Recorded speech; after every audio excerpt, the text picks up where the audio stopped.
नमस्कार, next 9 news पर आपका बहुत बहुत स्वागत है। अयोध्या की मिल्कीपुर सीट पर उपचुनाव में समाजवादी पार्टी के विधायक अभय सिंह प्रचार करने पहुंचे थे।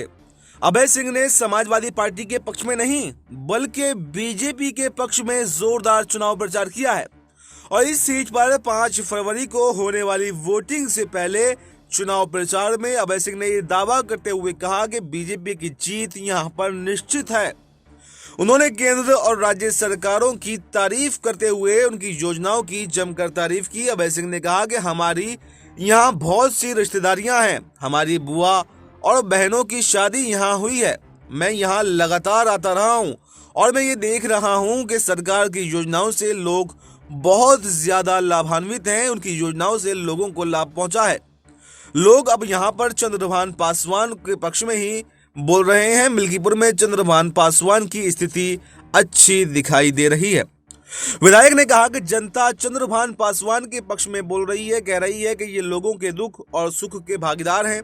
शादी हुई या फिर किसी का निधन हुआ, ये या इनके परिजन लगातार उसमें पहुंचते रहते हैं। ये लगातार जनता के बीच में रहते हैं, उनके दुख या सुख के भागीदार हैं। इसलिए इनके पक्ष में दबा कुचला या शोषित समाज है वो इनके साथ में खड़ा हुआ दिखाई दे रहा है।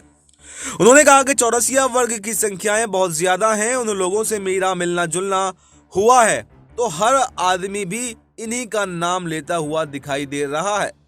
हमने यहाँ एक चीज और देखी है जो दलितों ने कहा है कि परिवारवाद लोकतंत्र का विकृत स्वरूप है। बाबा साहब भीमराव अंबेडकर ने जो आरक्षण दिया था जिसका लाभ हर अंतिम व्यक्ति को मिले, वो लोग कह रहे हैं कि एक ही परिवार को सब कुछ दिया जा रहा है और दूसरे परिवार को भी कुछ तो मिलना चाहिए।